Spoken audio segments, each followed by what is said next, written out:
Hey, if you saw last night's show, you saw a little glimpse of a little girl taking her first steps. And I'm going to repeat that little piece of video tonight because we have a walking Beatrice. And Winnie was thrilled to see her little sister get across that living room floor. It was fantastic. So we have a winner. We have someone who actually guessed the exact time and place and who would see the little girl walk first. And so Beatrice is, you know what, both of them are growing up without our ability to visit them, and I know you all feel my pain. But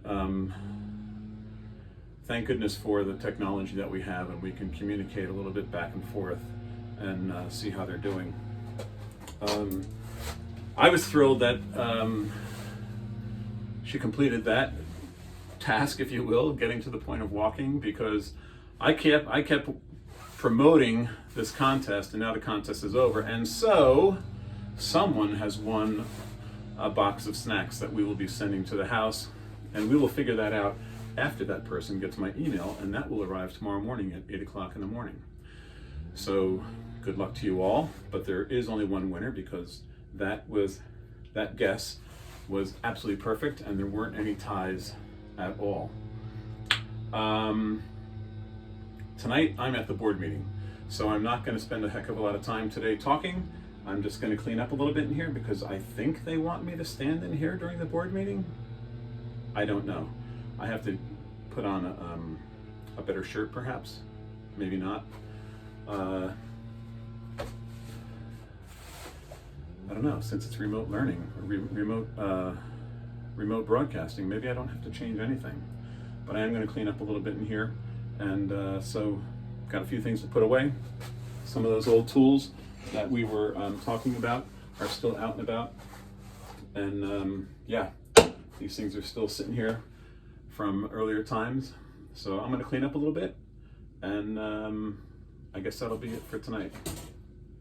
So my broom here, and thank you all.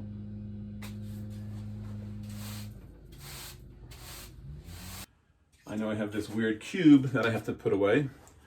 Hello? Hello? Hello? Hold on. Something's going on here. I didn't know if we were going to have a guest tonight. Hey, how are you? Good. Corinne, right? Yeah. That's weird because I was just putting this away. Weren't you the one that guessed what this was? Yeah. So can you remind us what this does? It installs doorknobs. That's exactly what it does. Let me give the folks an example. I happen to have a door here. I'm going to get away from your view for a second, and they'll see that I can fit this over the door.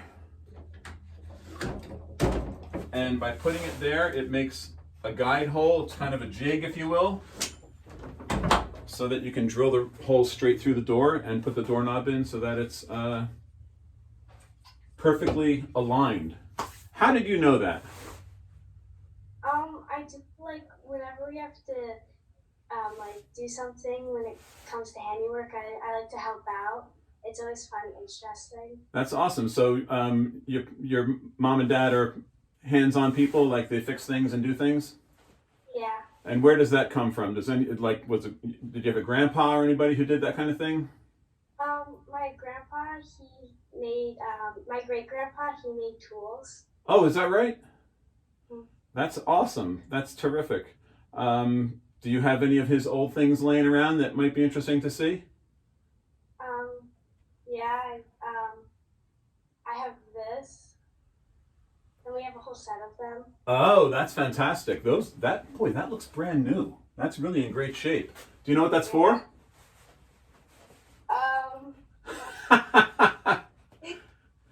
It's for I think chiseling out things.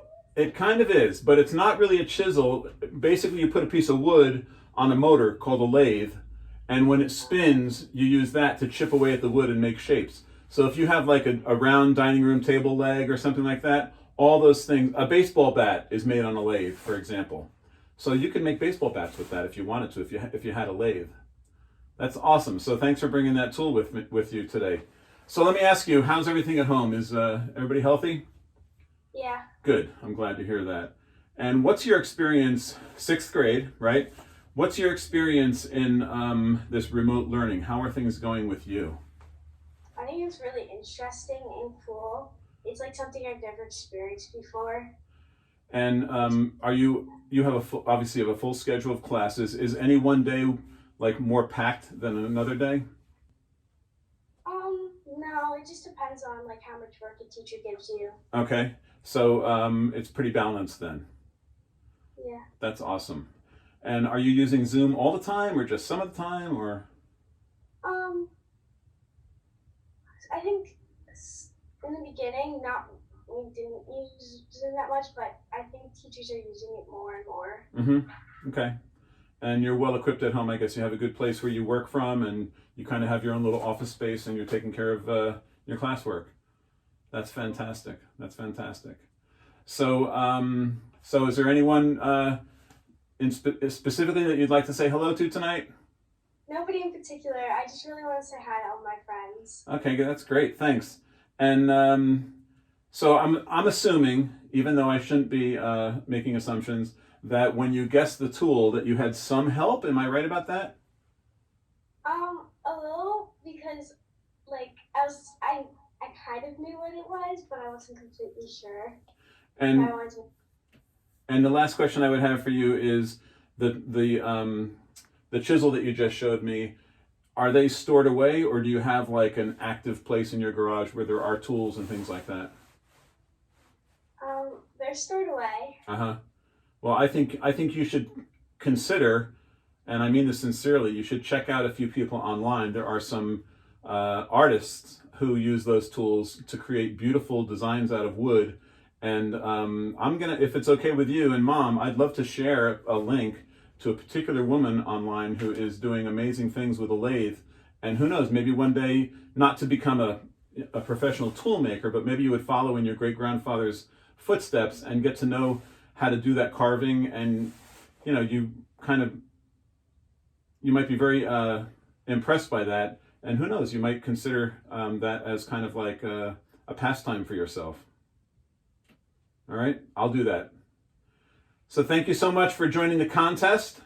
And it was so great that you came on today and talked to us. I applaud you. Thank you very much. And I'm so proud of the work you guys are doing at home. Keep up the good work, all right? All right. Okay, say hi to Mom and Dad for me, okay? Okay. All right, I'll talk to you later. Bye. Bye. That was really, really great visiting with Corinne and a little bit with her family off camera. I'm glad to hear that everything is going well for her, both obviously on a personal level, that her and her family are safe and healthy and things are going okay. And as important to me in my profession, that things are going well for her online as well. You know, we're in the 4th quarter now of, and by that I mean in her schooling. We are in the 4th quarter now of the year, which makes me think more and more about our 8th graders and those students in particular who had a very different plan for what the end of the year would look like. And here we are, like it or not, we are in this jam together, and you know, we're doing our best. But sometimes, and I know this is true, sometimes we kind of feel like we can't get up and do it. We're all going to have those days when it feels like today just isn't working for me. And I want you to know, as a student at the middle school, we get that. You know, the administration and the teachers and the counselors and all the people that are really pulling for you to do so well absolutely understand that not every day is going to be perfect. Not every day is going to be that, you know, that 10. And recognizing that should give you the strength to determine your pace. and you can still log in, you can still participate to the best of your ability, you can still get that paperwork and the information from the teacher and do your best. And not every day is going to be your best, but every day you should be able to do the best that you can do. We all want to be done with this. We all want to get back to that face-to-face meetings in the classroom, and yet here we are, and we have to somehow figure this out. We have to somehow be stronger and somehow rise to the occasion, if you will, and motivate yourself somehow. Perhaps at the end of the day you plan a snack for yourself, or something is planned for you that get through today and we'll take care of this, or we'll do that, or we'll play a game, or go outside, or what have you. Hang in there, guys, because I know this is, as time goes on, it's going to be harder and harder, but I have faith in you. I really do. I think this is something that we can all help each other with. So if you have a friend who's perhaps skipped a class, or wasn't feeling well, reach out to them. Now is a good time to really be a good friend, and put aside all those differences and not worry so much about the social media part of your life as much as the social part of your life. And yes, that will have to be done either through voice or text or what have you, but consider the kindness of everyone, and consider being kind, and lift everyone's spirits, and kind of, we get over this finish line together by pulling on each other and picking up each other and motivating each other in whatever way we can do to make that happen. When I was speaking to Corinne earlier, it was interesting to me to think about her granddad, her great-granddad, right, who was a tool builder. And a lot of you may wonder what that means, and yet someone has to build the tools. And sometimes that doesn't mean hammers and screwdrivers and things like that. Sometimes those tools are manufacturing type tools, big drill bits and lathes and presses and all those kinds of things. But whatever he did, he obviously loved it enough to have beautiful tools. And the ones that she shared with me were of a craftsman, someone who probably was very artistic in their work, and perhaps even a perfectionist, if you will. And it got me to thinking about other people who work in wood, and who don't do it for the for the utility. They're not building a wooden spoon because you can drink from it. They're building a wooden spoon because they can make it into a beautiful object. There are people who build chairs, for example. Everyone knows what a chair looks like. You can sit on a bench. You can sit on a chair. You can get a stool like this at Walmart for $20. But there are other people who take the craft to a higher level. I try, but I'm not that good at it. But there are people who really do take wood from a measure of carpentry and simple chiseling and things like that to the world of artistry. And I wanted to share a few things here with you that I have in the house that years ago I kind of fell in love with these things, and we still have them. And I just think they're awesome. And I'll bring the camera a little bit closer so that we can see these on the way out. We have bottlenose dolphins, stingrays, killer whales, and I believe that's a mako shark on that last piece there. The wood that these come from, I believe, is a combination of driftwood and burl. Burl is basically a piece of a tree that has become a scab. So if a tree's limb gets sawn off, the wood that grows around that area to heal the tree becomes a knot of 1,000 different directions of grain, just a cover to put over that tree limb to protect the tree from insects and birds and disease. And that wood gets rock hard. And I believe that's where some of this wood came from. So I'll show you as we progress through these what that looks like. And that is burl wood. And you can see that on the side of a tree sometimes. I see a big lump hanging off of a tree.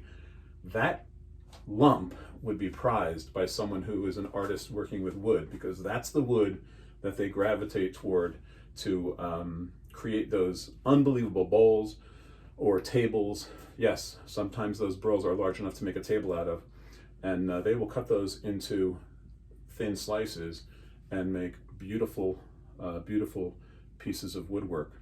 If you ever get to a museum that has old desks or bureaus or dressers, and you see the door panels on those pieces sometimes match, they'll cut wood, thin slices of wood, and they will take both of those slices like a butterfly and put them opposite each other so that they're like this, and you will see how those two pieces match and how beautiful the grain is in those pieces of wood. So tonight, this is going to be a very quick night tonight for me, because I have to be at the board meeting later on tonight, and I'll be online at the board meeting. So not much more tonight, just a quick chat with our 6th grade Corinne, who won one of the tool guessing games. And before we go though, last night's tool that I shared with you, I didn't get any emails about this yet. I didn't ask for any, but this actually is a apple grater. And you might notice on this side, it has sizes on here. This is 2 7/8, so this hole is 2 7/8 in diameter. And this would be used by a foreman in an orchard to double check the size of the apples that he has in the boxes. It might also be used by someone who's purchasing apples, and the farmer says, you know, these are all 2 1/4 inch apples, and he would take this out of his pocket and double check the size to confirm that he's purchased the right size fruit. So this is a very old tool, but a very simple tool for checking the size of fruit, and this goes up to 3 1/2 inches. And of course, we have apples larger than that.